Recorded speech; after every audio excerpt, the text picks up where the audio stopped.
published. Pearson of Rannoch. My Lords, I beg leave to ask the question standing in my name on the order paper. My Lords, the Prime Minister's deal set out in the political declaration the framework for a comprehensive and ambitious free trade agreement with the EU. We will, of course, leave the EU tomorrow, and we will then begin discussions on securing a new relationship. My Lords, I'm grateful to the noble Lord for that reply, but I would have thought that the government may need something like this if the going gets rough in the forthcoming trade negotiations. And so, my Lords, for the record, will the government confirm its recent written answer, saying that if we end up trading on normal WTO terms, EU exporters will pay us some £14 billion in new tariffs per annum, whereas ours will pay Brussels only some £6 billion, an annual profit to us of some £8 billion per annum. So, my Lords, wouldn't this offer be generous to the EU and, if accepted, get rid of the Irish border problem, the need for much of Operation Yellowhammer and masses of lengthy trade negotiations? My Lords, wouldn't that be cheap at the price?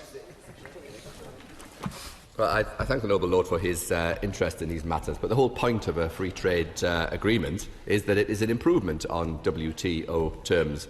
And the reason that many nations and countries around the world want to adopt them is because people don't want to get into paying tariffs and quotas, which are in fact an impediment to free trade. So we are confident, given the agreement in the political declaration, that we can reach an ambitious free trade agreement with the EU before the end of the implementation period, and that's exactly what we'll be doing.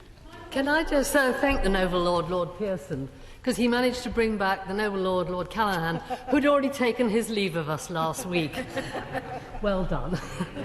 But can I also thank the noble Lord, Lord Pearson, for his support for continuing the same trading arrangements with the EU as now. We agree. The problem is the government wants to break alignment, and if you break alignment, then you can't have tariff-free, easy trade. Isn't the noble Lord right? Noble Lord Pearson right on this one occasion? Well, it's, of course, always a pleasure to be back in front of this House. I think, by my rough calculations, this is my 50th oral question in front of your Lordships. Always extremely inventive in the points that they raise. Lord Pearson is right in terms of we want to have a free trade arrangement which has little friction as possible. We accept that we are leaving the single market, we're leaving the customs union. We're not going to go for dynamic alignment that the Labour Party are urging on us. Within those constraints, we want an ambitious arrangement with as few frictions on trade as possible.